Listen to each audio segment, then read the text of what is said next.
Now, many of you have posed this question to me. Yeah. Now that we have new information about what happened in our last presidential elections in August 2022, what will happen next? How will Raila become president? How can things be corrected? How can Kenyans get justice in case this information from the whistleblower is correct? Very, very many of you have sent me this question. So I'm going to try and tackle it in this particular video. Now, we live in the age of instant coffee. In fact, we've gone beyond that. We have instant video coverage of an incident unfolding right now, or which unfolded a few minutes ago, from right across the other side of the world. And we view it on social media, for instance. People are used to quick results. Things happening and unfolding instantly. Now, of course, there's nothing wrong with people enjoying this technology and people taking advantage of it and using it to fully cash in on opportunities. There's absolutely nothing wrong with that. However, it has trained our minds, focused our minds, drilled us to expect instant results or no results at all. Now, that kind of approach in politics does not work, because in politics you're dealing with humans, and even if a few people react, it'll take time for others to react. We're all different. The best way of illustrating the impact of exactly what happened at Kamkunji and what we should expect going forward is actually all contained in a recent tweet by Professor Mutahi was on the Ruto team of 2013 and 2017. He's quite close to the former president. And Professor Mutahi's tweet perfectly describes and illustrates where we are politically. The response we have received from UDA and President Ruto, and what unfolded at Kamkunji, and what it may suggest. All that is in that tweet. You see, it is a spiritual law of this earth where we live that big things don't start in a big way. They always start small. In fact, sometimes you don't even notice, but they have started, and they gather momentum, and they become huge. If you have the time to drive down to the coast, or take SGR or fly or whatever, and you went to the beach, you will see a perfect illustration of this. Try and follow a wave when it starts somewhere out there in the ocean. It's usually very small, not even noticeable, and then it grows and it grows and it becomes huge, so that by the time it reaches the shores, you find it very difficult to believe that this is the small wave which started out there, very small. And it is the same in politics and many political initiatives. And if you want to look at it that way, you'll always get it wrong. Considering the mood of the country right now, considering who Raila Odinga is and what his track record is, considering his supporters, millions and millions of them in the country, over 8.1 million of them showed up last August to cast their vote for Raila. Considering all those factors, what happened at Kamkunji cannot be ignored. Neither can it be brushed aside by the statements we have been getting from the president. You see, the biggest problem the Kenya Kwanza government has, as I've said in a previous video, is one simple but extremely and critically important factor, and that is numbers.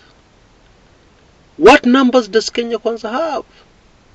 What numbers does Azimio and Raila Odinga have? And remember, this is politics. Politics is a game of numbers. How many people you can convince to come to your side, as opposed to the side of your opponent. I believe it is just common sense. When somebody starts something and he has the numbers, will you just ignore them? Will you brush them aside? Will you? It is simple common sense. You can't. You can't afford to. Of course, there's the other aspect, the other part of human nature, where we always like to put on a brave face. Yeah. You're facing great odds. Your position is threatened, but you put on a brave face.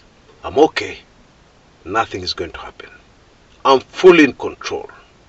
Nobody can touch me. You can say that. Yeah, that can come out of your mouth. But it may contradict what is inside you.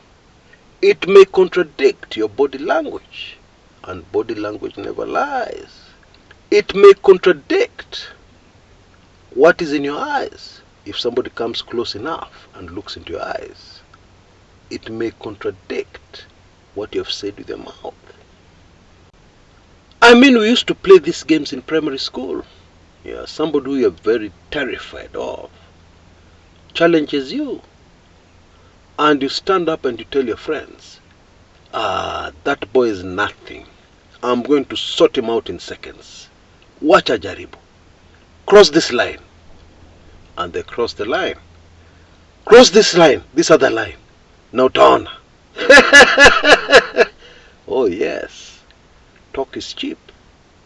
But what is really happening deep inside, at the heart of the Kenya Kwanza government? In my opinion, to weather the Raila Odinga storm, calling for justice of our last presidential elections, to weather that storm, Kenya Kwanza needs something very important, and something which is very, very difficult to get. It is something called experience. You see, the Kenya Kwanza Brigade is very thin as far as experienced politicians are concerned. They are not there. Even those closest to President Ruto are not experienced politicians. And you can see from some of the reactions coming from those close to the president. For instance, Kikuyu legislator Kimani Ichung'wah, a very close ally of Ruto, has said that what happened at Kamkunji was a sign of panic by Raila. Raila is panicking because Chebukati is today giving his testimony, is today giving his side of the story, over the Cherera 4 manenos. And so all this Kamkunji noise, Kamkunji manenos, mega rally, all that noise, is diversionary. It's supposed to divert attention away from Chebukati's testimony, so that Kenyans don't hear what Chebukati is saying. In my opinion, that is laughable. In my opinion, that one is difficult to believe. With all due respect to the legislator, it is very difficult to put the word panic close to the name of Raila Odinga and it looks believable. Hiyo ni ngumu sana. To be fair and completely neutral, stepping back just a few meters and looking at this, The response from Kenya Kwanza does not inspire confidence. The response so far to this new Raila Odinga initiative. It is even very difficult, almost impossible, taking in all these reactions to get the message that Kenya Kwanza are giving us in response to Raila Odinga and Azimio. It's very difficult. You know, in the KANU days, when the opposition did something and KANU responded, the KANU response would be strong, consistent, amongst all the leaders and the sycophants. They didn't say different things. They all said the same thing. It was teamwork and a strong response from a strong political party, which, by the way, went down in the end. So even if you're strong today, does not mean you can be strong the next minute. That's the nature of this life. The idea of trying to slow down the Azimio momentum before it even began, obviously Kenya Kwanza and President Ruto had a heads up. They knew what was coming. The attempt to slow down the impact of Azimio by claiming that there was a plan, a plot to abduct Wafula Chebukati, the ABC chair. That move has backfired badly. Martha Karua and many others have demanded evidence, and they have said if this evidence is not forthcoming, then what was said was just hot air, just people talking. But there's more. Azimio have used this move as a boomerang to boomerang it back to Kenya Kwanza, because Raila Odinga said yesterday at Kamkunji that there are certain things a president cannot say. A president has to behave in a certain way. There are things which a president can't say. And therefore, Raila Odinga told us, just by virtue of that statement, William Ruto does not deserve to be president of Kenya. Presidents don't talk like that. And this highlights the other major problem President Ruto and his handlers have. You see, as the opposition to the government of President Uhuru Kenyatta, Ruto and his UDA gang were very effective, very effective. They even managed to stop what Raila told us could not be stopped. That is the BBI. However, it is now very clear that UDA has found it impossible to change gears from being the opposition to being government, to governing. Opposing and governing are different things. And it seems there's a huge problem in UDA. They just can't seem to be able to change to governing. So they're still talking like they're opposing something. What are they opposing? You have the power, your government, and you're talking like an opposition leader. You're talking like somebody opposing the government. But your government, what are you opposing? Are you opposing yourself? That has been a problem and continues to be a problem, even as the Azimio march gathers momentum. And so, my friends, it is not too difficult to predict how this will end.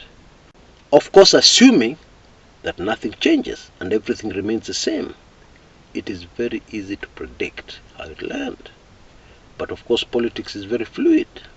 Something could happen tomorrow that could change everything, or next week, who knows?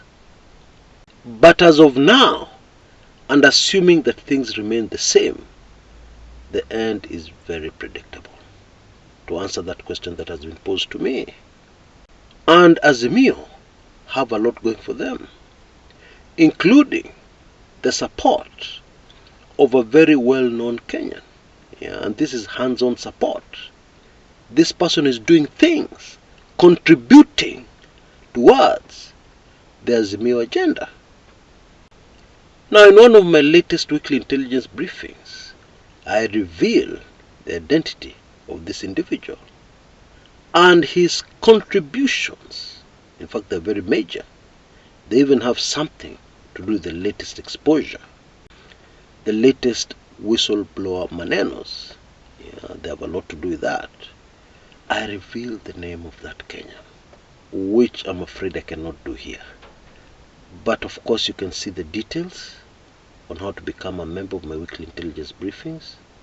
In case you're not yet a subscriber, all the details of all that you need to do to become one are on your screens right now.